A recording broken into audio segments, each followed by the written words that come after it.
Buenas tardes y bienvenidos a su canal de Mentes Financieras. Yo soy Norma Flores, embajadora de Financieramente, y hoy se encuentra con nosotros Rui, quien es miembro de Lignum Servicios Financieros y que ya había estado con nosotros anteriormente. Hola Rui. Hola Norma, ¿cómo estás? Buenas Muy noches a bien, gracias. ¿Y todos. tú? Todo bien, gracias. Bueno, la conferencia de hoy, el tema es finanzas con sentido. ¿Nos podrías dar como una introducción al tema, Rui? Claro, Norma, esta es una plática que toca algunos de los temas más básicos de finanzas personales, cómo manejarlos, cómo abordar nuestras finanzas. Y bueno, pues va a ser uno de los muchos temas que vamos a estar viendo este año a través de Financieramente. Eh, Hoy está muy enfocado en las bases, ¿no? En algunos de los principios que tenemos que ir tocando sobre cómo darle sentido al manejo de nuestras finanzas. Bueno, si gustas voy poniendo la presentación para comenzar. Ujú. Perfecto.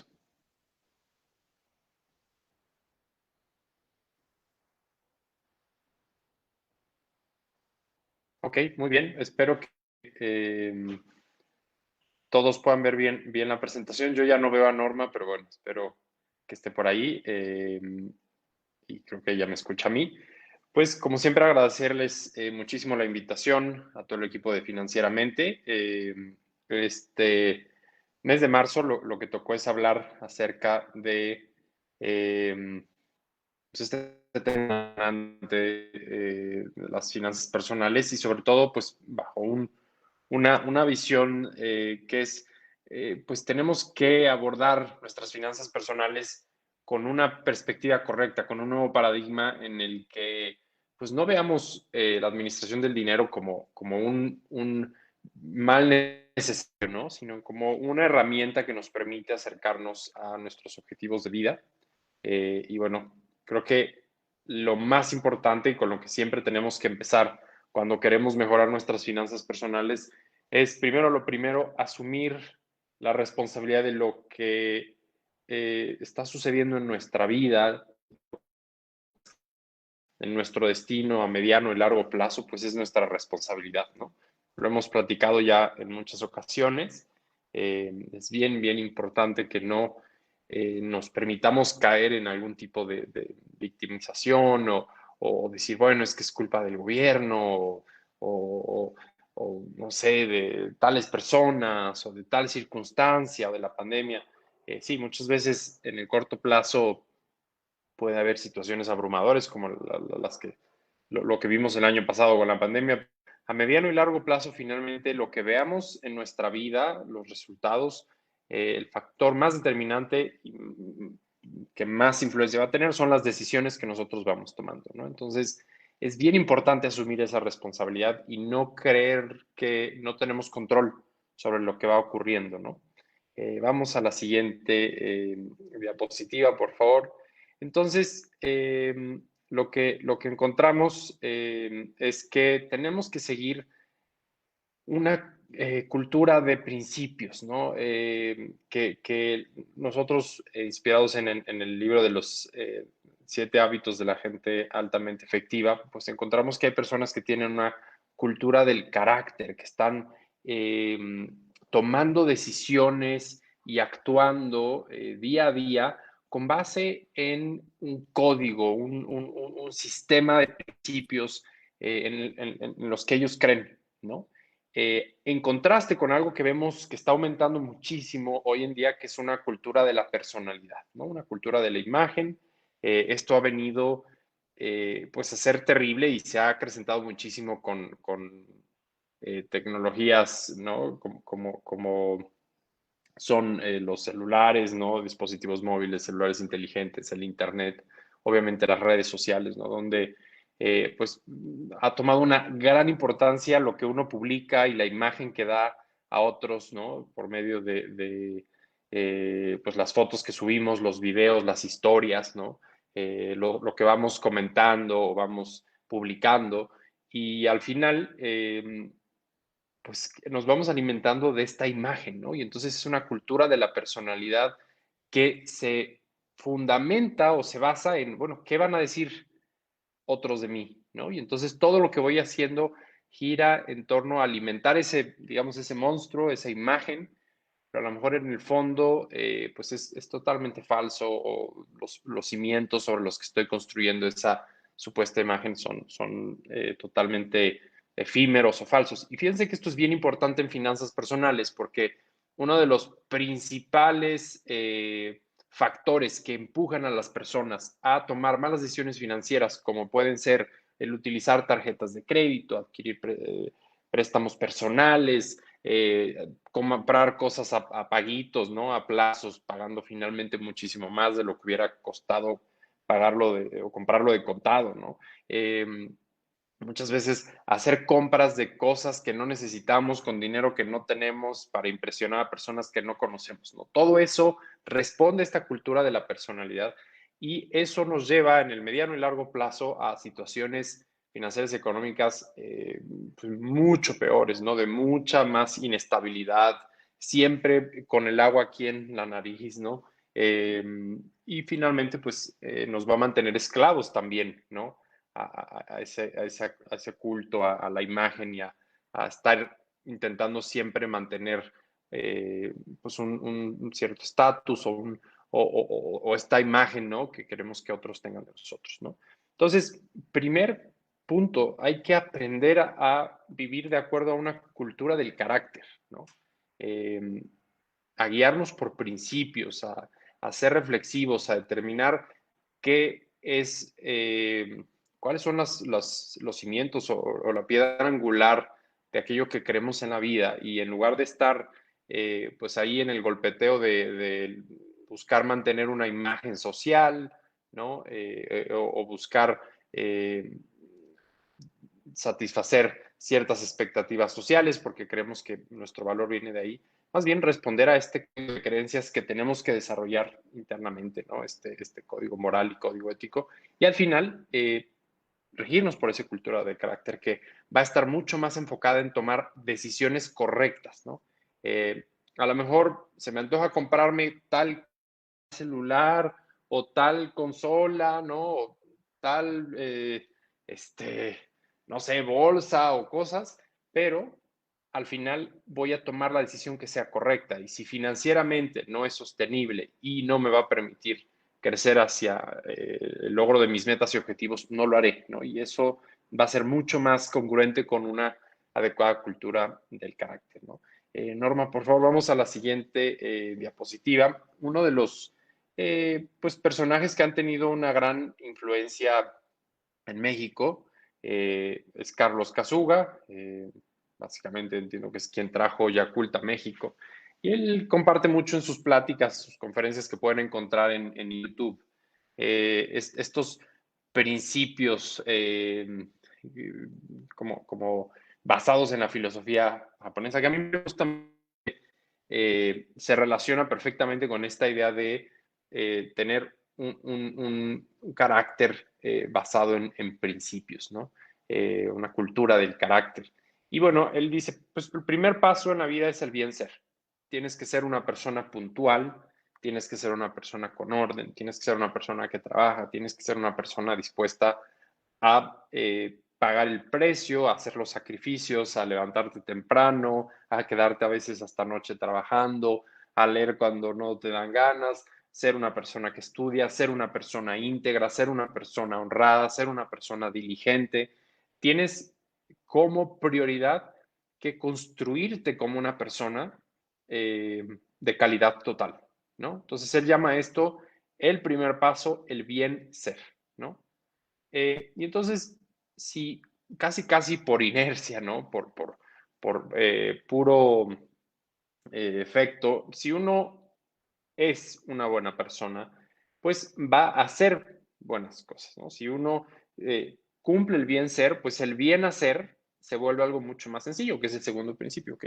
Si soy una persona diligente y trabajadora, pues haré las cosas con calidad, con un intento de llegar a la excelencia, ¿no? Las voy a hacer a tiempo, las voy a hacer cumpliendo lo que me comprometí, las voy a hacer de tal forma que intente aportar valor, ¿no?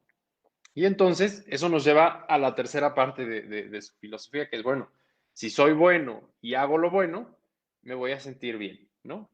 Me voy a sentir bueno. Entonces, eso es bien importante porque entonces ya hablamos de una primer paga, pues moral o espiritual o psicológica, que es ser y hacer lo bueno, me va a hacer sentir bueno, me va a hacer sentir bien, ¿no? Entonces ya empieza este tema del bienestar. Y fíjense que eso es algo bien interesante que vemos, pues lamentablemente México tiene una gran crisis relacionada con inseguridad, con crimen organizado, ¿no? Con cosas del estilo, corrupción. Pero claramente las personas que, por ejemplo, hacen dinero de forma ilícita, pues a lo mejor tienen mucho, pero lo que sabemos es que el tema del bienestar no está, ¿no? Por el miedo, el remordimiento, ¿no? Incluso aunque logren de alguna forma suprimir eh, sentimientos de culpa, pero pues, entonces los riesgos, ¿no? Penales o, por ejemplo, temas de pandillas o conflictos entre cárteles, pues eso generalmente los mantiene en un nivel de estrés y de preocupación constante, ¿no? Entonces, es importante hacer las cosas de tal forma que también podamos estar en paz, ¿no?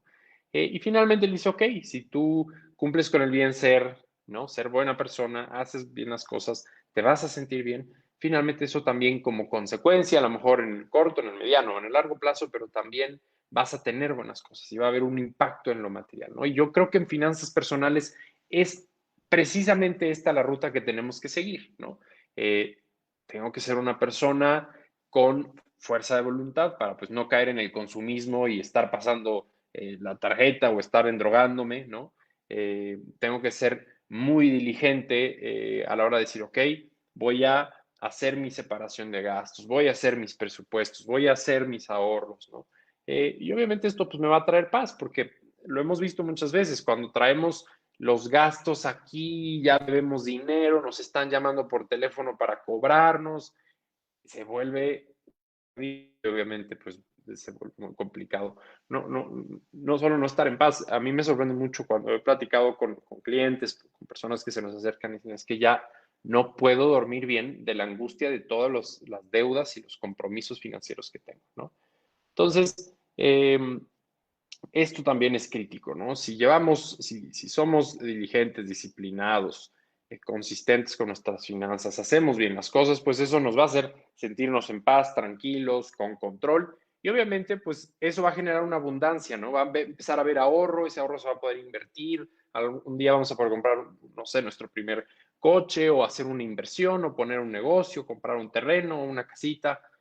Ese será ya finalmente el bien tener, ¿no? Entonces, en finanzas personales aplica perfectamente y siempre los invitamos a que apliquen esta filosofía, ¿no? Y son 4 pasos bien simples. Primero el bien ser, después el bien hacer, para lograr el bienestar y finalmente el bien tener. Vamos a la siguiente diapositiva. Aquí lo que eh, quiero yo compartirles como una de las herramientas que son más importantes. El presupuesto es una herramienta para que uno le diga a su dinero a dónde quiere que se vaya, ¿no? El presupuesto es para decirle a tu lana a dónde se debe de ir y muchísimas personas tienen esta percepción muy negativa sobre los presupuestos, que tenemos que estar llevando un registro, un control es muy estricto, que flojera, que si compré algo en el Oxxo ahora lo tengo que anotar y se vuelve una carga abrumadora, ¿no? Entonces, pues hay que buscar también lograr un equilibrio, pero no solamente solo un registro o un control de nuestros gastos, ¿no?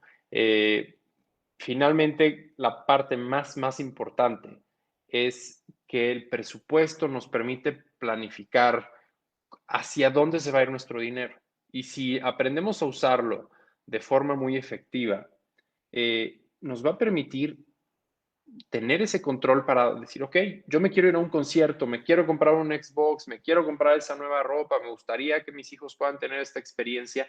Y entonces, a través del presupuesto, puedo yo empezar a dirigir el dinero hacia eso en lugar de decir, híjole, pues terminó el mes y no tengo lana y no sé a dónde se fue, ¿no? Entonces, es una herramienta muy poderosa. y que les recomendamos usarla, sobre todo hoy ya que hay tantas aplicaciones de celular que pues nos permiten automatizarlo con mucha facilidad, ¿no?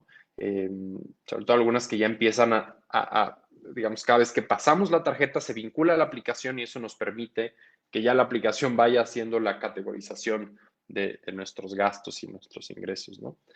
Vamos por favor a la siguiente diapositiva.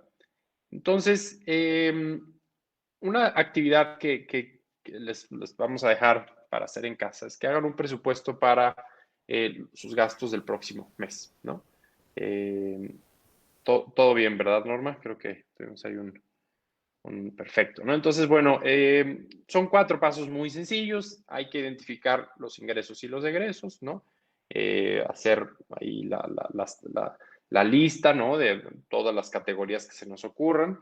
Hay que ir registrando la información, ¿no? Bueno, cuánto nos estamos gastando en entretenimiento, en salidas, en restaurantes, en mascotas, a lo mejor en escuelas o educación, en ropa, así, en medicinas, ¿no? Entonces hay que hacer esas categorías grandes e ir haciendo los registros, pues idealmente todos los días. En el caso de utilizar, por ejemplo, un archivo de Excel o un cuaderno, bueno, hacer las tablas para decir, ok, lo que proyectamos para el siguiente mes es en cada una de estas categorías, yo me espero gastar esta cantidad de dinero en esto, ¿no? Y entonces yo proyecto para ese mes la expectativa de gasto, pero tengo que actualizando, ok, yo dije que en entretenimiento o en salidas me iba a gastar 2,000 pesos este mes y pues apenas va una semana y ya me gasté 1,500, ¿no? Entonces, llevo una tres cuartas partes de ese dinero, ¿no? Entonces, bien importante después gestionar el presupuesto, ¿no? Y entonces es ya ir balanceando, ok, si yo estoy de alguna forma viendo que en algunos rubros estoy excediéndome, bueno, ¿qué medidas puedo ir tomando para corregir eso, ¿no? Vamos con la siguiente diapositiva. Ok, entonces en administración de finanzas personales hay un concepto básico que es cómo saber qué gastos hacer y cuáles no. Y es difícil. Aquí mucho de lo que nosotros recomendamos es aprender a identificar, y esto requiere de mucha honestidad y de mucha autodisciplina y no caer en autoengaños, pero bueno, ¿cuál sería la diferencia entre algo que es realmente una necesidad versus o frente a lo que son antojos o son lujos, ¿no? ¿No? Entonces, por ejemplo, ahí ponemos, bueno, pues, por ejemplo, tener un celular sería una necesidad. Bueno, para la inmensa mayoría de las personas ya lo es. Tener WhatsApp, poder hacer llamadas, poder comunicarse con compañeros del trabajo, con clientes, es una necesidad, es una herramienta esencial. Sí necesitamos un teléfono celular, pero no necesitamos que sea un celular de 30 o 40 mil pesos, ¿no? Lo mismo se puede aplicar en muchísimos otros rubros, ¿no? Y fíjense que ahí es donde está el problema muchas veces, que lo que creemos que es una necesidad, pues ciertamente de forma muy básica podría ser una necesidad como la alimentación y con eso vamos nosotros justificando para finalmente adquirir un lujo. A lo que voy es, el mismo ejemplo del celular, muchas personas se gastan mucho dinero en su teléfono celular porque pues lo ven como una necesidad, pero como platicamos, no es necesario comprarse algo que cuesta miles de pesos, ¿no? Hay versiones mucho más económicas, mucho más eh, económicas, accesibles, que finalmente cubrirían la necesidad, ¿no? Entonces, bueno, aquí otra actividad que les podemos dejar de tarea es hacer una lista de sus necesidades más importantes, ¿no? Que realmente es fundamental para que pueda seguir como persona, como familia, podamos seguir operando, ¿no? Obviamente mantener nuestras necesidades básicas de alimentación, vestido, salud, vivienda, ¿no? Eh, y, e intentar identificar a partir de qué momento se vuelven más bien ya lujos, ¿no? Y es que de verdad es bien interesante cómo muchas de estas categorías que ya mencioné, por ejemplo, vestido, ¿no? Tener ropa, por supuesto que es una necesidad, pero dentro de comprar ropa nos podemos ir a un extremo que obviamente se vuelve un lujo, ¿no? Entonces, ahí lo que siempre recomendamos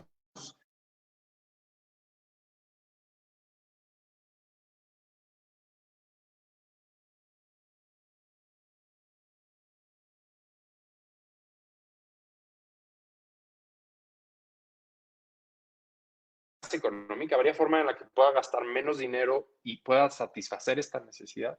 Ok, es un antojo. Se vale tener antojos, por supuesto, siempre y cuando no mermen nuestra capacidad de tener una estabilidad financiera y de también ir construyendo pues nuestro patrimonio y una independencia económica hacia el futuro, ¿no? Vamos, Norma, por favor, a la siguiente. Entonces, esto nos lleva a otro concepto clave que es el ahorro y la importancia de tener metas. ¿Por qué duele ahorrar? Y eso lo platicamos en el webinar pasado. El ahorro duele, cuesta trabajo porque implica sacrificio. Genera una sensación de pérdida. Y acuérdense que a los seres humanos, desde el punto de vista conductual, ¿no? Desde el punto de vista psicológico, la sensación de pérdida, todo lo que podamos relacionar con el dolor, con el sufrimiento, pues nos choca, le huimos, ¿no? Y el ahorro genera eso, porque ya estamos muy acostumbrados a relacionar consumo, gasto, comprar cosas, ¿no? Con felicidad, buena imagen, sentirnos bien, ¿no? Eso es algo que pues todo el tema de la mercadotecnia, ¿no? Y toda esta cultura de consumismo nos ha generado, ¿no? Necesitamos estar comprando cosas para sentirnos bien. Entonces, si yo ahorro, si yo gané 100 pesos y decidí que me voy a ahorrar 50, pues en realidad estoy sacrificando la posibilidad de gastarme esos 50, ¿no? Y eso duele, eso cuesta trabajo, ¿no? Entonces, por eso nos cuesta mucho. Pero una vez que uno lo va visualizando y se vuelve más consciente de estos procesos internos, recuerden que mucho de tener buenas finanzas personales no es saber mucho de matemáticas financieras, es tener mucho autoconocimiento y entender estos procesos internos, cómo estamos pensando, ¿no? Ahora, ¿por qué las personas que no tienen metas alcanzan menos logros en la vida? Y esto es muy interesante. Hay muchos estudios que se han hecho, por ejemplo, en las escuelas con niños, y esto aplica también, por ejemplo, a las empresas. Cuando no se tienen estos objetivos, estas visiones de largo plazo donde uno quiere estar, es más probable que uno de alguna forma logre un cierto fracaso, ¿no? Que eso, por supuesto, que tiene un componente de relatividad, pero estadísticamente aquellos individuos, aquellas personas, aquellas familias, aquellas empresas, aquellos países que se unifican a partir de lograr ciertos objetivos o de una visión, una meta, tienden a tener mejor desempeño en muchas áreas, ¿no? Entonces, ¿qué podemos hacer al respecto? En la siguiente diapositiva vamos a ver aquello. Bueno, aquí Siglar nos dicen, asiste para ganar, pero para ser un ganador debes planear ganar, prepararte para ganar y esperar ganar, ¿no? Como esa serie que está circulando ya desde hace unos meses, ¿no? Que es como una especie de biografía de Michael Jordan. Es impresionante, es extraordinario, pero pues también ver la ética de trabajo, el sacrificio, la preparación, es tremendo, ¿no? Entonces, lo mismo tiene que suceder en nuestras finanzas personales. No podemos despertarnos y creer que, pues, ahí si dejamos las cosas fluir, simplemente nuestras condiciones van a mejorar. Tenemos que darle una gran intencionalidad, si es que existe esa palabra. Tenemos que tener muchísimo enfoque, darle muchísimo esfuerzo, desearlo realmente. No voy a decir que nos obsesionemos, pero casi, ¿no?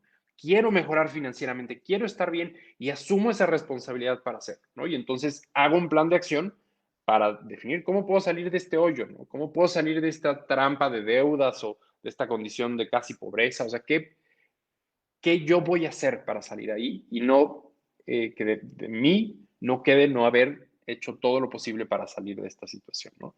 En la siguiente diapositiva podemos ver el tema de las metas que generalmente se les denominan SMART en inglés, ¿no? Que es como se acuñó el término, significan, bueno, primero que tienen que ser específicas, es decir, específicas. Las metas hay que hacerlas simples, concretas y significativas. Quiero que mis hijos puedan ir a la universidad. Quiero poder comprarme mi primer coche. Quiero poder ir a la playa. Quiero poder conocer otro país. Quiero poder volar en avión por primera vez. Quiero estar por primera vez en muchos años sin deuda, sin deberle nada a nadie, ¿no? Entonces, hay que hacerlas concretas y esto aplica en otras áreas de la vida. ¿Y por qué es muy importante no hacer estas metas que sean demasiado amplias o demasiado generales? Porque obviamente se diluye la posibilidad de enfocarse, ¿no? Entonces, si yo pongo, como sucede muchas veces, es que este año quiero ahorrar más, lo más probable es que no se ahorre absolutamente nada adicional, porque pues, en ahorrar más se vuelve tan amplio, pero si yo digo, este año quiero terminar con un ahorro de 20,000 pesos, pues ya está muy concreto, ¿no? Y como ya también, eso nos lleva al punto 2, que deben ser medibles, ¿no? Tienen que eh, tener una capacidad de ir llevando un track record, un registro. Ok, quiero ahorrar 20,000 pesos. Ok, ya pasó enero, ya separé 1,000 pesos. ¿No? Bueno, me faltan ahora 19,000, ¿no? Tengo que lograr ahorrar más los siguientes meses en promedio para poder llegar a esa meta, ¿no? Tienen que ser alcanzables, ¿no? A lo mejor sé que hoy con mis ingresos sí podría ahorrar mis 20,000 pesos para final de 2021, pero si me pongo una meta de 2 millones, que no va, y aquí no quiero de ninguna forma eh, fomentar algo que puedan decir que es mediocridad o que no tenemos que ser ambiciosos. No, por supuesto que sí hay que ser, pero tampoco se trata de poner metas que en automático nuestro inconsciente nos haga creer que pues, no está fuera de nuestro alcance, no son realistas y que por lo mismo pues no las vamos a cumplir, se pierde la motivación y ya no hacemos nada. Tiene que tener ese equilibrio entre ser, y ese sería el siguiente punto, relevantes, ¿no? Que podamos basar en resultados que sí nos generen un reto, pero también tienen que ser alcanzables, ¿no? Y finalmente, bien importante, las metas tienen que tener una fecha de caducidad, una fecha límite. No podemos estar ahí diciendo, quiero ahorrar 20,000 pesos, pues quién sabe, a lo mejor de aquí a que acaba 2021 o de aquí a que estamos ya en el fin del mundo, ¿no? En el 2040 y tantos. Tenemos que ser muy concretos también en el tiempo, porque eso nos va a ir generando la presión para tomar acción, ¿no?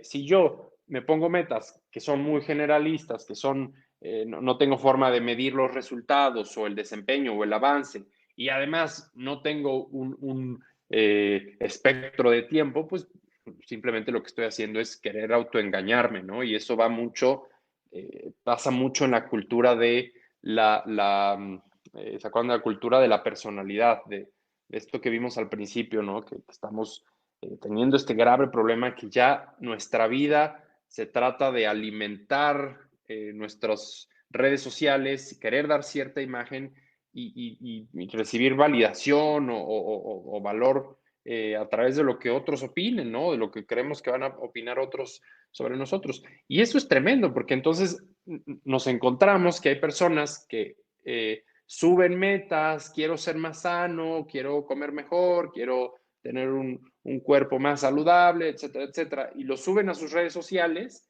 y esto les genera la sensación de que ya lograron la meta y pierden la motivación, porque en realidad estamos viviendo una cultura de la imagen, ¿no? Importa más el qué dirán que el qué diré yo mismo internamente, ¿no? Entonces hay que tener muchísimo cuidado con este tema de las motivaciones y de esta congruencia con lo que realmente queremos y ser muy honestos con nosotros mismos, ¿no? Entonces acuérdense, las metas tienen que ser smart, tienen que ser específicas, medibles, tienen que ser alcanzables, tienen que ser también relevantes, tienen que estar enfocadas también hacia resultados y finalmente tienen que tener una fecha límite. Tenemos que determinar un plazo, un periodo de tiempo para alcanzarlas. Vamos, por favor, Norma, a la siguiente diapositiva. Entonces, ahora vámonos a otra área que es bien importante, créditos y fondos de ahorro, ¿no? ¿Cuáles son los problemas de usar deuda? Recuerden que la deuda, el concepto de pedir prestado, no necesariamente es malo. Es malo cuando utilizo deuda para, de alguna forma, pues satisfacer, no sé, necesidades de consumo. Me quiero comprar un celular, un coche, una nueva televisión y pues lo hago a través de deuda y estoy comprando con un dinero que me va a generar un costo, ¿no?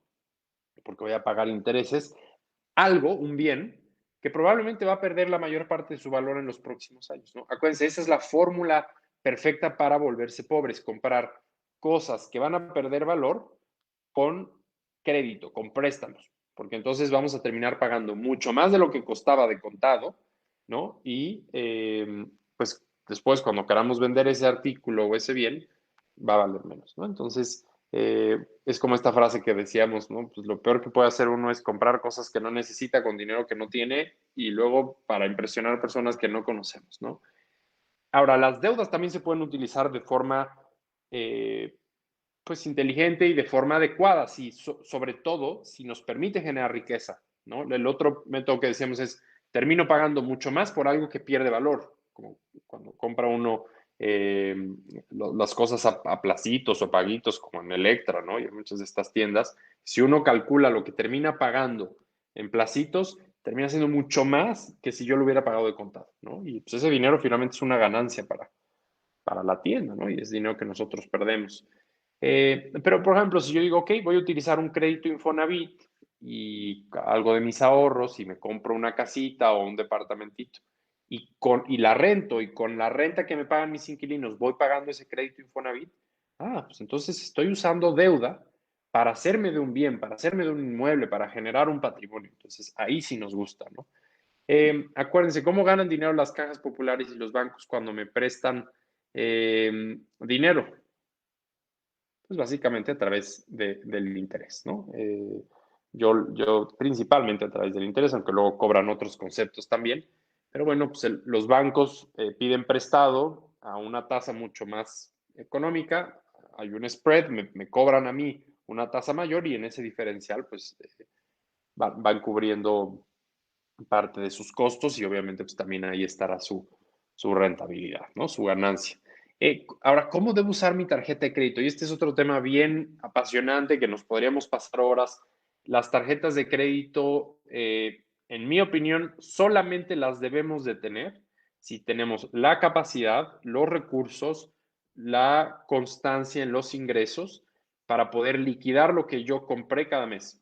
Acuérdense, la tarjeta de crédito es préstamo y es préstamo carísimo. Cuando yo voy pagando el mínimo, obviamente varía dependiendo del tipo de tarjeta de banco, pero para la mayoría de los mexicanos, lo que terminamos pagando si nos vamos con los pagos mínimos son cantidades exorbitantes, absurdas. Estamos hablando de costos anuales totales de 50, 60, 80% anual. O sea, es tremendo, ¿no? Entonces, es tan caro utilizar el crédito de la tarjeta y pagar intereses con el préstamo que uno hace al consumir con tarjeta que mi recomendación es solamente que tengan la disciplina de que el consumo del mes lo liquidan al 100% y así no pagan ni un solo interés.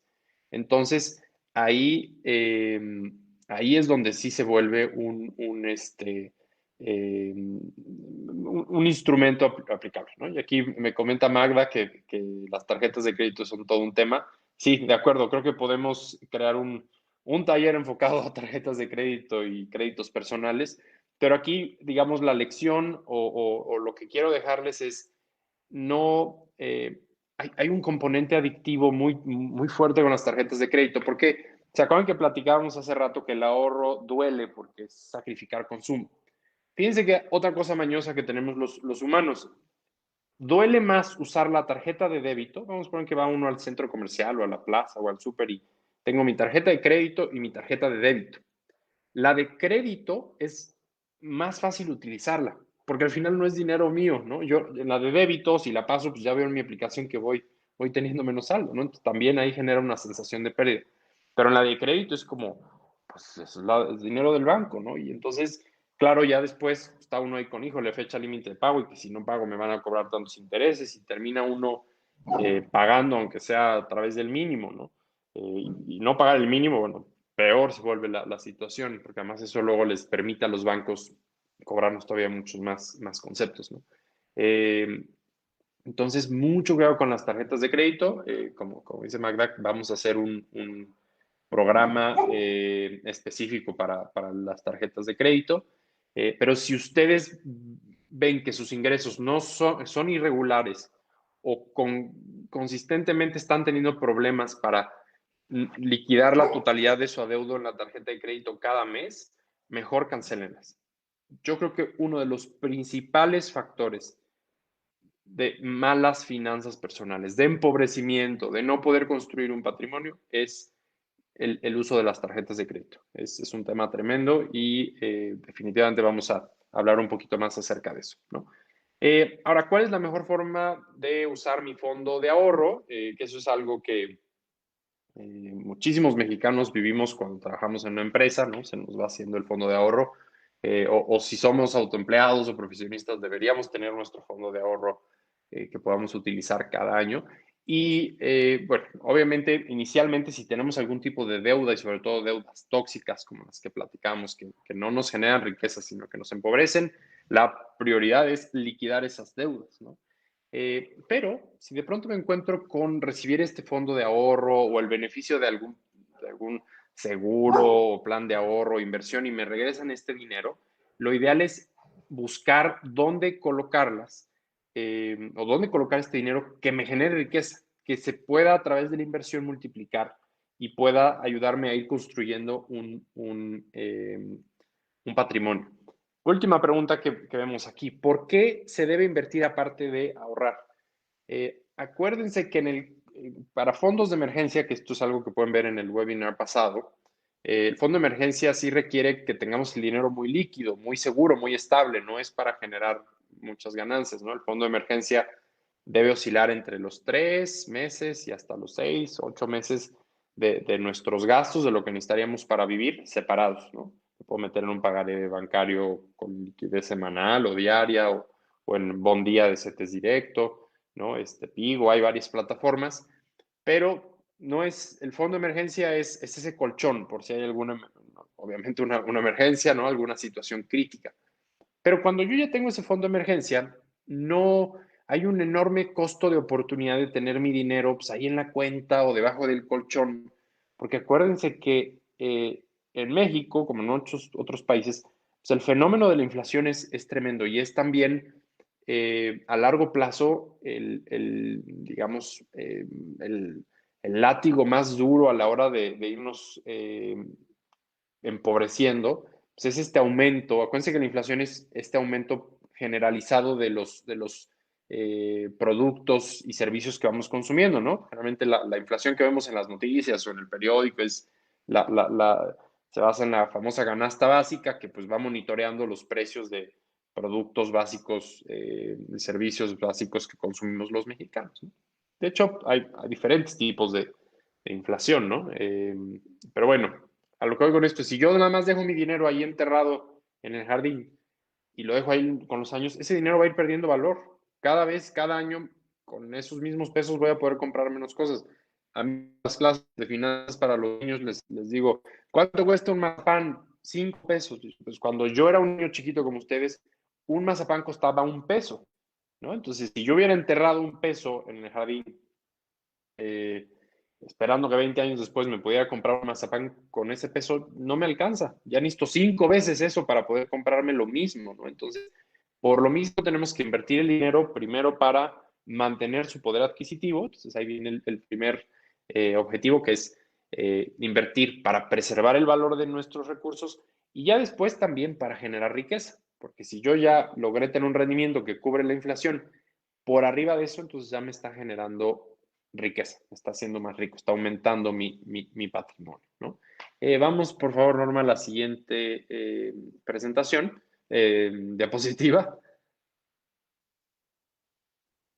Ok, entonces una actividad igual para hacer en casa, bueno, en parejas o de forma individual, una lista de cosas que pueden hacer con su fondo de ahorro para que ganen más dinero después, ¿no? Entonces, este es un ejercicio pues, de imaginación, ¿no? De creatividad. ¿Qué puedo hacer con el poquito, mucho dinero que tengo para generar más ingresos? A lo mejor eh, es que puede ir de cosas tan simples como, ok, pues a mí me quedan muy bien las galletas, pues voy a invertir en algunos ingredientes para hacer unas galletas, hago unas bolsitas y las voy a vender entre mis colegas o entre mi familia y a lo mejor me gano 200 pesos o 300 pesos. Todo eso es muy válido y es lo que finalmente tenemos que ir haciendo este ejercicio, ¿no? Pues a lo mejor yo tengo ahí un terrenito y en ese terrenito puedo construir a lo mejor una casita o un cuarto y rentarlo, excelente, ¿no? Cada quien, teniendo sus medios y sus recursos, pues tendrá diferentes capacidades, pero la idea es poner la mente a trabajar y pensar, ok, ¿qué puedo hacer con esto, poquito, mucho que tenga para generar más, ¿no? Eh, Eso se los dejo también de tarea. En la siguiente diapositiva vamos ahora a hablar sobre el no endeudarse nomás por nomás, ¿no? Y es regla número uno, si no tienes el dinero y no es una emergencia, no lo compres. Bien importante. Si no tienes ese dinero para pagarlo de contado y no es una emergencia, ¿no? Obviamente, oye, necesito un tanque de oxígeno. Bueno, pues, obviamente hay excepciones, ¿no? Pero no lo compres. Si puedes esperar a tú juntar el dinero, eso es muchísimo mejor. Vas a pagar mucho menos, ¿no? Regla número dos, los pagos a plazos o meses sin intereses salen mucho más caros. Acuérdense esto. No, que voy a comprarlo a paguitos semanales y está muy fácil porque me sale en 50 o 100 pesos por semana. No, padrísimo, ya 70 y tantos meses. Y cuando uno hace el cálculo, termina pagándole el doble o hasta triple a la tienda o a la institución de lo que costaba de contar. Y ese es dinero que salió de nuestra cartera, sale de nuestra nómina, sale de nuestra bolsa y se lo van a quedar ellos. Y aquí lo importante es, no hay que pagar más por algo que podemos pagar de contado por una cantidad mucho menor, ¿no? Y finalmente, regla número tres, quieres algo, junta el dinero y luego lo compras, ¿no? Entonces, si uno ve en la mayoría de los casos de endeudamiento, iba a decir endrogamiento, ¿no? Pero de acumulación de deudas en los mexicanos, una enorme cantidad se relacionan con estos temas de comprar cosas que no se necesitan, ¿no? Y vuelve a esto de la cultura de la imagen. Ya estamos tan cortoplacistas, ya queremos todo de forma tan inmediata, ¿no? Porque además ya nos acostumbramos a que todo es súper rápido y lo obtenemos de volada. Entonces ya no podemos aguantar, ya nos desesperamos y ya quieren los niños su Xbox hoy. No, que espérate a los Reyes que faltan 6 meses. No, hoy lo quiero, ¿no? Y entonces ya es todo gira en torno a eso, a esa inmediatez.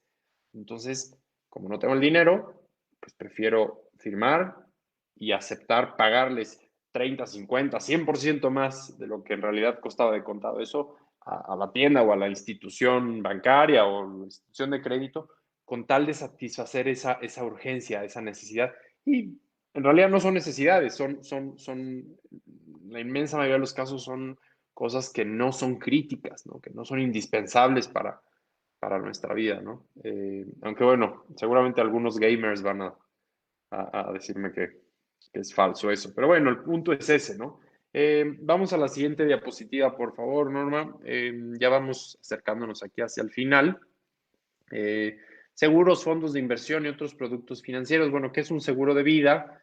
Esto es algo que nos preguntan mucho. Es un contrato en el que básicamente uno le paga a una institución para que esta institución, en caso de que ocurra un evento, por ejemplo, si yo, Rui, contrato un seguro de vida, lo que le digo a la aseguradora es, ok, vamos a hacer un contrato en el que yo te pago una prima, un costo, ¿no? Para que si yo me muero, a las personas que yo designé como beneficiarios les des una suma asegurada, un monto de dinero, para que con ese monto de dinero puedan seguir mis hijos o mi familia manteniendo su calidad de vida, ¿no? Y este es un tema también bien delicado porque por un lado tenemos pues una industria aseguradora fuerte en México, eh, muchos agentes de seguros, pero lo que vemos también es que luego los productos de seguros de vida que se promueven no son necesariamente los mejores para los clientes, porque hay un tema de las comisiones, ¿no? Este, entonces, bueno, bien importante, mi recomendación para la mayoría de las personas es el seguro de vida, busquen algo que se llama el seguro de vida temporal a término, y es, oye, aseguradora, yo quiero que por 20 años, de aquí a que mis hijos ya estén en la universidad, si me muero, les des dinero para que puedan mantener su calidad de vida. Perfecto. No quiero que me regreses ni ahorro ni nada. Y esos son muy baratos. Casi no se ofrecen por lo mismo, ¿no? Porque no pagan tantas comisiones, pero es el que recomendamos. Aquí Alejandro Lozada nos pregunta que si los meses sin intereses son una buena opción. Ah, Ok, esa es igual una muy buena pregunta, Alejandro. Tiene que ver mucho con lo que platicábamos acerca de la tarjeta de crédito. La tarjeta de crédito, como facilita el consumo, hace que estadísticamente las personas gastemos más. O sea, si tú pones a una persona, todas las variables son iguales, gana exactamente lo mismo, pero lo pones solo con tarjeta de débito o con tarjeta de débito y crédito, estadísticamente, al momento de tener una tarjeta de crédito va a gastar más, ¿no? Por esta trampa en la que platicábamos, ¿no? Eh, entonces, con los meses sin intereses, el problema es el mismo. Bien, no estoy pagando intereses, pues es mucho mejor, claro, pagar. eh, Vamos a verlo así. Si es algo que realmente necesito, si es algo importante, si es algo que financieramente es viable para mí, yo sí prefiero diferirlo a meses sin intereses, pero efectivamente tiene que ser meses sin intereses, porque luego hay esta trampa que es, a meses sin intereses, entonces esto cuesta 1,000 pesos, pague a 10 meses, 100 pesos al mes. Ah, oye, y si te lo pago ahorita contado, pues como lo paga de contado, le hacemos un descuento y le salen 850. Oye, pues, en realidad, entonces sí me estás cobrando un interés por diferirlo, ¿no? Entonces hay que cuidar mucho eso, Alejandro, en el que realmente sean meses sin intereses, que sí sea lo mismo si yo pago de contado o lo difiero. Y a mí sí me gusta porque también entonces, sin que me genere un costo adicional como interés, no desembolso de golpe, ¿no? Entonces también puedo yo quedarme más tiempo con mi dinero, pero hay que cuidar la parte de que no nos haga consumir más. Igual que con la tarjeta, estadísticamente gastamos más por tener ese medio de pago. Igual con los meses intereses se ha demostrado que las personas consumen más, gastan más, y entonces tampoco es el chiste, ¿no? Georgina Morlet me dice, Rui, ¿consideras que a los 28 años es muy pronto para contratar un seguro de vida? Yo creo, Georgina, que depende mucho. O sea, el seguro de vida se promueve mucho o lo ofrecen mucho los agentes de seguros por la parte del ahorro y de la inversión. Y la realidad es que a mí no me gustan mucho como productos de ahorro e inversión. Obviamente hay excepciones, hay que ver caso por caso, eh, ¿no? Pero nosotros ayudamos a mucha gente a analizar eso, a ver los números, porque luego es muy engañoso el ahorro a 20, 30 años, ¿no? Con inflación. Pero yo lo que te diría es que realmente qué es lo que tú necesitas. Pues, o sea, un seguro de vida puede ser súper útil para alguien de 20 años si tiene la necesidad de proteger a alguien. O sea, el seguro de vida como instrumento idealmente es de cobertura, es de protección, ¿no? Eh, es porque yo tengo la preocupación de que si no estoy, van a quedarse, si yo me muero, ¿no? Si yo, Rui, me muero, ¿quiénes quedan dependientes? Y esto es de verdad, o sea, esto lo platican mucho personas que he conocido que han tenido seguro de vida, padres o parejas y reciben este dinero en caso de un fallecimiento, pues la diferencia que hace en el futuro y en la vida de sus hijos es tremenda.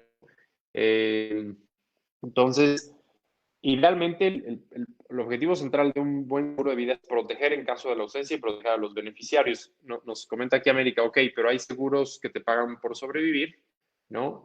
Sí, ¿no? Y esto se volvió como la revolución en la industria de seguros, que es, oye, pues es que estoy pagando como en el seguro del coche, pues nada más por si me muero, pero ni siquiera me quiero morir. ¿Y qué pasa si pasaron los 20 años y no, pues nunca aquí sigo, ¿no? Y entonces se usaron muchas veces, empezaron a crearse estos complementos de seguros de vida con ahorro y luego que si los planes de retiro.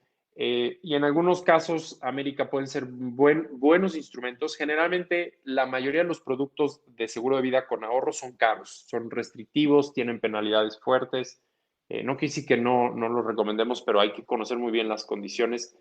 Y lo que también académicamente se ha demostrado, y esto se puede también debatir mucho, pero es que muchas veces es mejor separar el seguro de vida como puro seguro de vida, como un instrumento de cobertura, y eso se va a volver algo mucho, muy barato, y la diferencia se debe destinar a instrumentos específicos para ahorro y para inversión, ¿no? Y sobre todo, pues, los que nos den como más flexibilidad.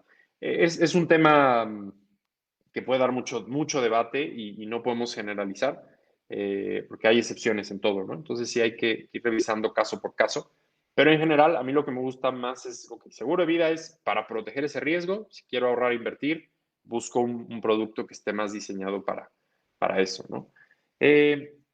Vamos a la siguiente diapositiva, por favor, Norma. Ok, interés simple versus interés compuesto.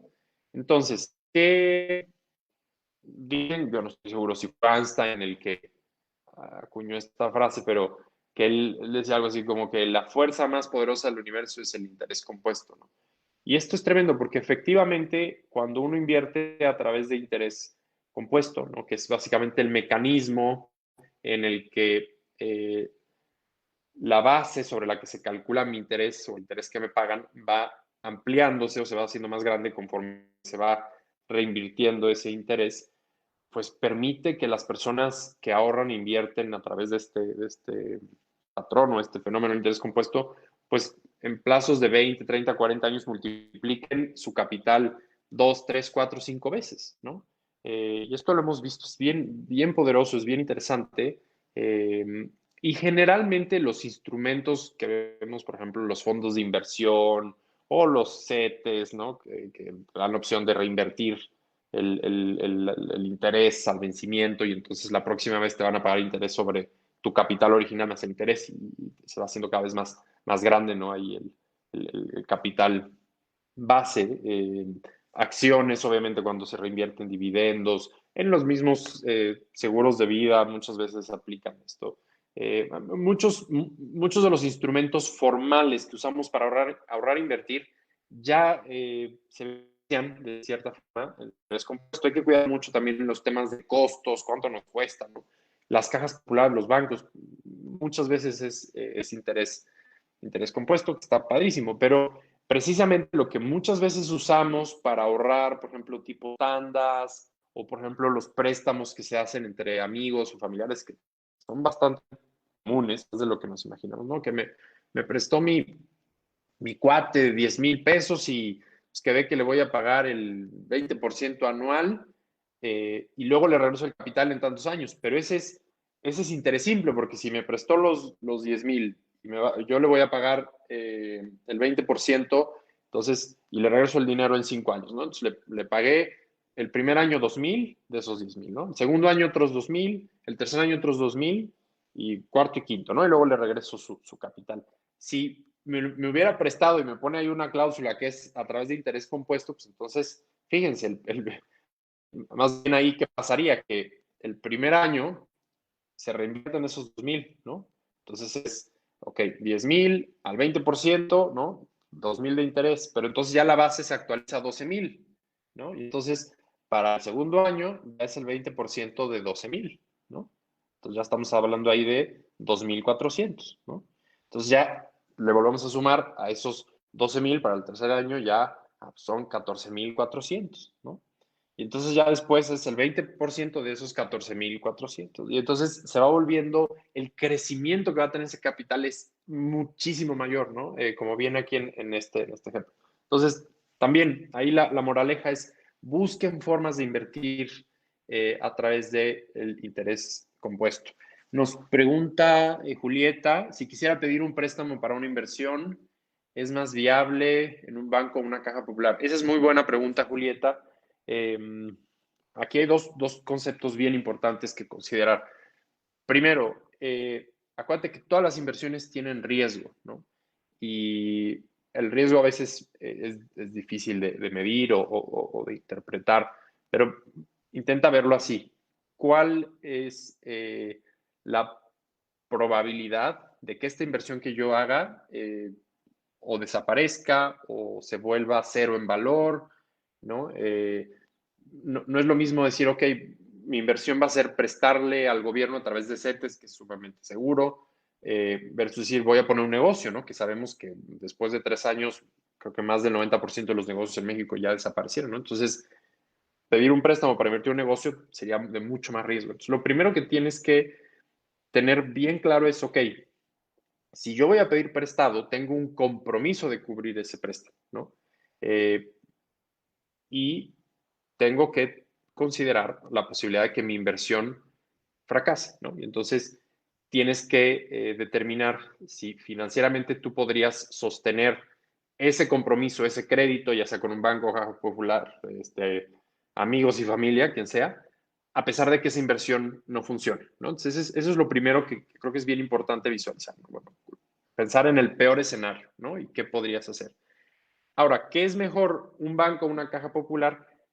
Típicamente, las cajas populares son más accesibles, te prestan con más facilidad porque también te prestan a una tasa mayor, porque realmente las cajas populares, igual hay excepción, pero en la mayoría de los casos la caja popular le presta a aquellos que no obtuvieron un préstamo del banco, porque la caja popular está dispuesta a correr más riesgo y por lo mismo tiende a cobrarte una tasa de interés, un CAT, costo anual total, mucho más alto que el banco, ¿no? Entonces, mi recomendación sería que primero pues, tienes que acercarte a las instituciones financieras. Yo te diría así a ojo de buen cubero, ¿no? El banco, si el banco te presta, te va a prestar a una tasa menor, más barata, te va a prestar de forma más barata el dinero, ese crédito, ¿no? Que la popular. Ahí el tema es, bueno, ¿qué pasa si el banco no me quiere prestar? Pues entonces tal vez mi único recurso es la caja popular, ¿no? La respuesta simple, porque ya ven que a mí me gusta esto del rollo, es que tienes que irte por la opción que tenga las condiciones ideales para ti, Julieta. Es decir, pues inicialmente uno diría, ok, la que tenga el CAT o la tasa de interés, el costo anual total más bajo, sí, pero también tiene que ver mucho el plazo, porque si a lo mejor el banco te dice, ok, te presto a este CAT que es bastante bajo, pero te presto solo a 3 años. Tú dices, híjole, no, pues yo necesito que sea un préstamo a 5 años, 8 años, porque necesito una mensualidad mucho más baja y más controlable. Entonces, a lo mejor la Caja Popular te va a prestar a un costo más alto, pero te va a dejar diferirlo a un plazo más largo y eso te genera mensualidades más llevaderas, más fáciles de controlar, ¿no? Entonces, como ven, muchas cosas estas de finanzas tienen que ver ahora sí que siempre tiene un factor de relatividad. ¿Cuáles son las condiciones óptimas para ti? Acércate a diferentes instituciones y ve quién puede acercarse más a lo que tú necesitas y pues esa sería la opción ideal o la opción aconsejable. Y mi recomendación es ve las más que puedas. Cuida mucho ver las condiciones, la letra chiquita, que sean créditos a tasa fija, ¿no?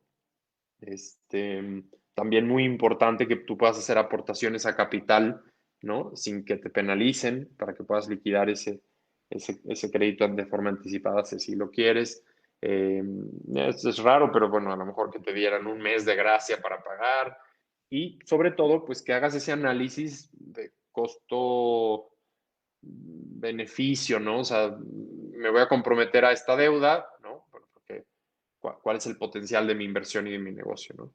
Eh, por si acaso, yo siempre les digo que para invertir en acciones, en activos financieros, en bolsa, no recomiendo de ninguna forma préstamos bancarios, ¿no? O sea, hay quien lo hace mucho, ¿no? Muchos traders y administradores de portafolio lo hacen, pero obviamente eso dispara el riesgo, ¿no? Vamos a la última diapositiva, por favor, Norma. Afores y el retiro, ¿qué es un Afore? Básicamente, acuérdense que son estas instituciones privadas, muchas de ellas son aseguradoras o digamos, son subsidiarias de bancos, de instituciones financieras muy fuertes y que están autorizadas, tienen este régimen específico que les permite administrar los ahorros de los trabajadores, ¿no? La CIEFORE, entonces yo escojo una Afore que puede ser Sura, Banamex, Profuturo, ¿no? Realmente la CONSAR, ¿no? El órgano que regula el sistema de ahorro para el retiro, pues publica cuáles son las que tienen los mejores rendimientos, que van cambiando. Yo lo que siempre recomiendo es pues, cualquiera de las que históricamente están en los percentiles más altos, ¿no? Con los resultados históricamente mejores. La CIEFORE es el tipo de estrategia de inversión que va a seguir mi Afore, ¿no? Entonces la CIEFORE es como el tipo de portafolio, por así decirlo, ¿no? Entonces, si yo soy una persona de 60 años, voy a estar en una CIEFORE que va a ser mucho más conservadora. Si tengo 25 años, la CIFOR en la que voy a estar, pues va a estar invirtiendo principalmente en acciones, ¿no? Porque es, digamos, me falta tantos años para retirarme que podemos tolerar la volatilidad y esos riesgos, ¿no?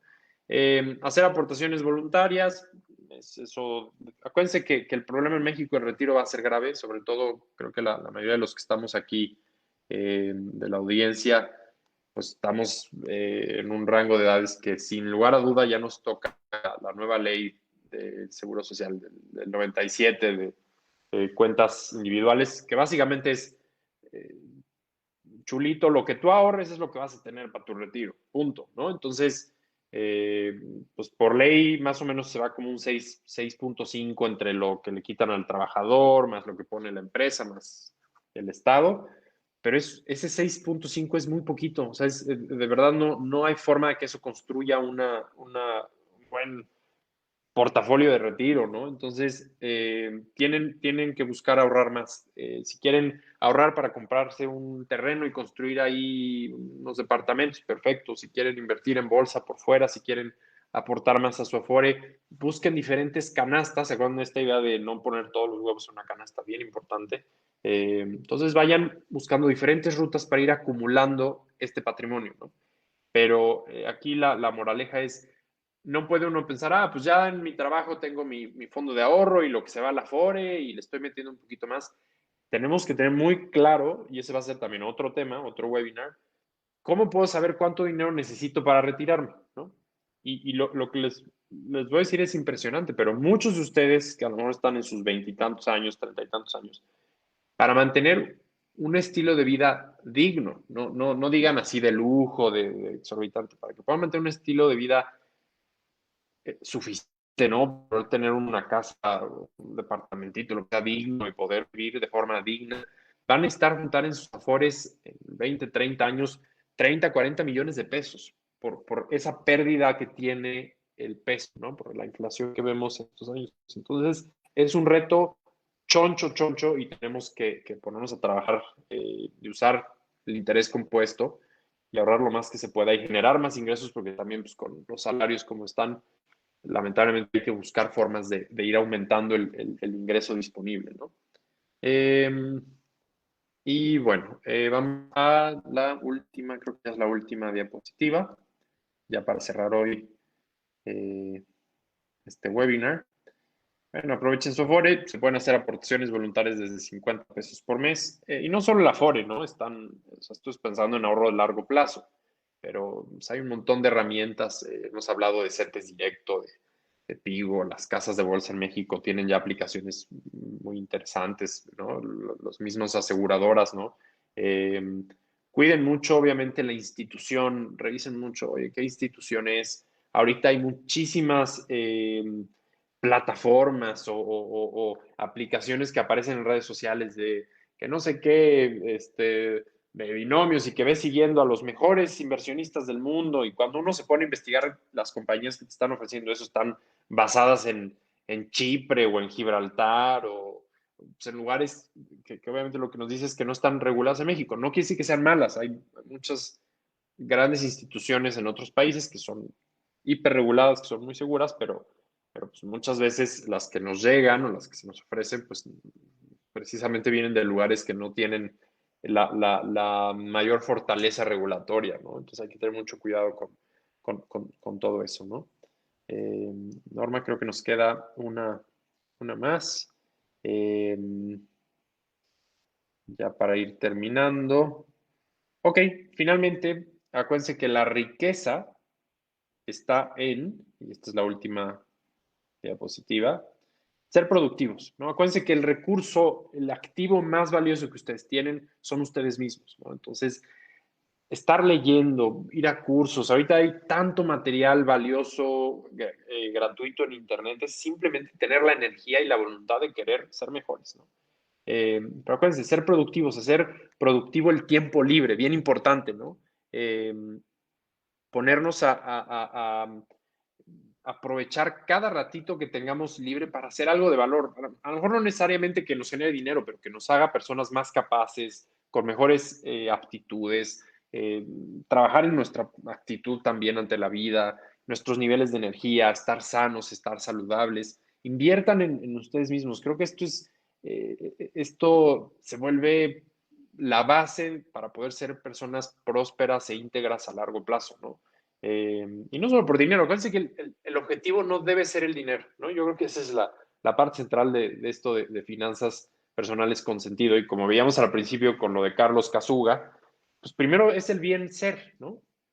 Entonces tengo que ser productivo y no solo en términos de dinero. Acuérdense, el dinero no es el objetivo en sí, debe ser una consecuencia de hacer las cosas bien.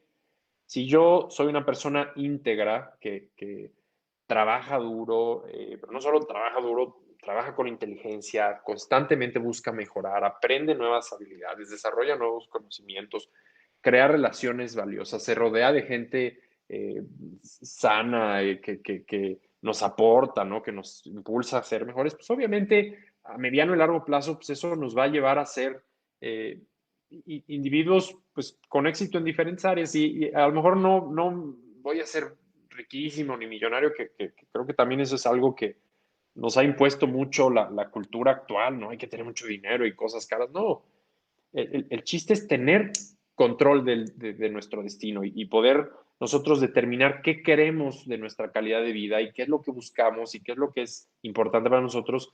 Y en lugar de que las circunstancias un día nos dominen y nos superen, nosotros podamos tener control de eso. Acuérdense, las finanzas personales se tratan de cómo ustedes pueden administrar los recursos que tienen desde su tiempo hasta su dinero, su conocimiento, sus capacidades físicas, etcétera, para que logren aquello que es importante para ustedes, ¿no? Para que saquen el mayor provecho y como decía el doctor Ahorro, pues esta es una pasadita por esta vida, es un ratito y pues hay que intentar vivirlo lo mejor que se pueda y tener buenas finanzas es un elemento fundamental, ¿no?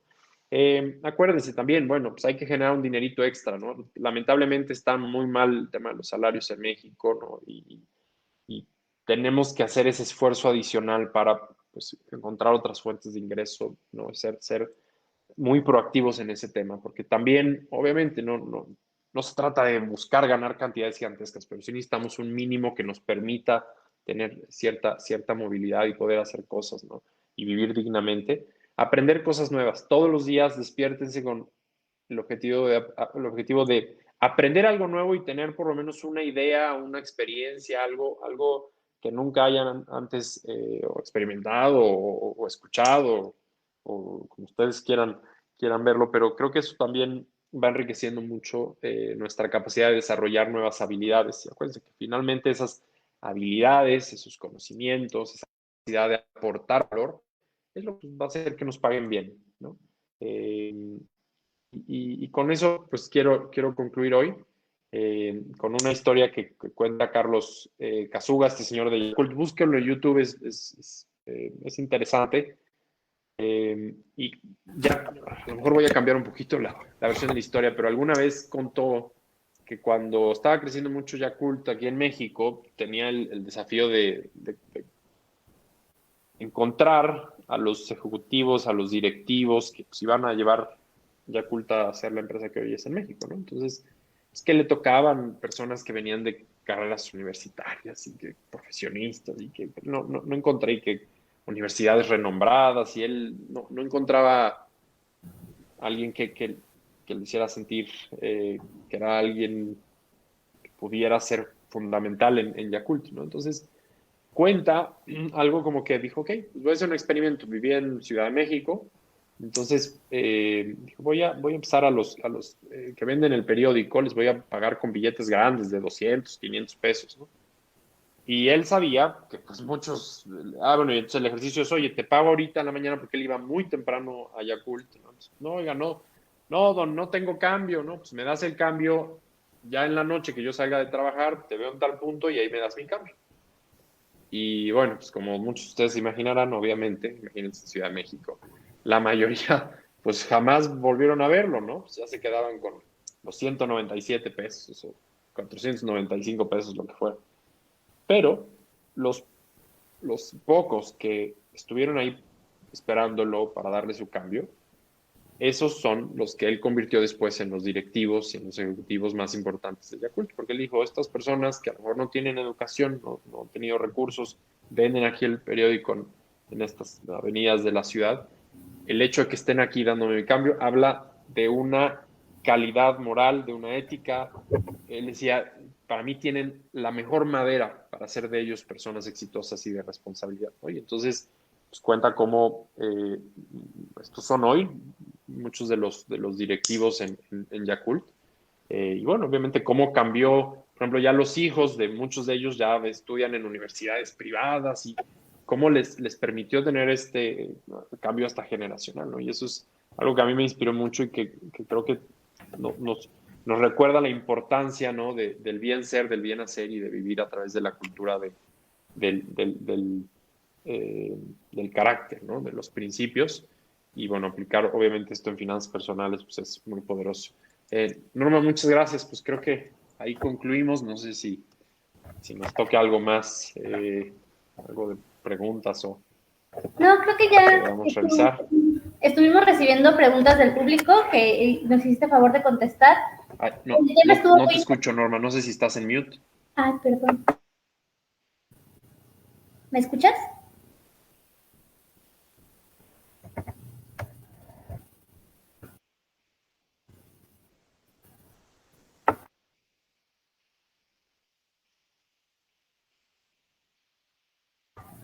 ¿Ya me escuchas? Creo que no.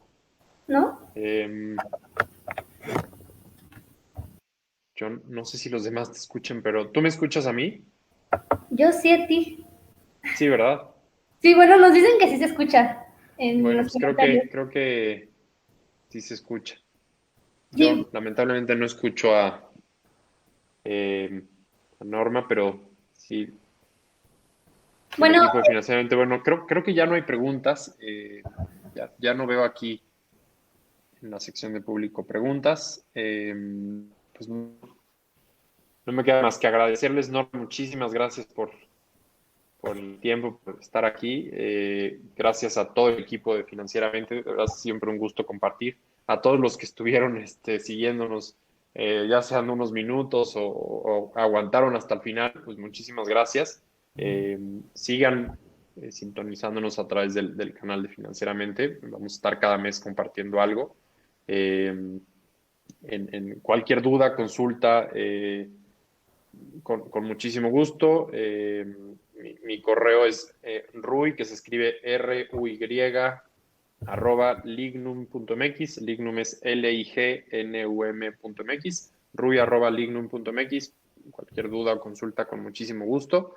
Y bueno, pues acuérdense que lo más importante, y creo que la lección que se tiene que llevar aquí es que está en nuestras manos el poder tener finanzas personales, finanzas familiares sanas y prósperas, ¿no? Y que asumiendo esas responsabilidades, como realmente podemos empezar a transformarlas y a cambiarlas. Y pues bueno, muchísimas gracias, Norma. Nos vemos. Yo ya me voy, por si hay algo, tú tengas que decir algo. Creo que yo ya aquí quedé.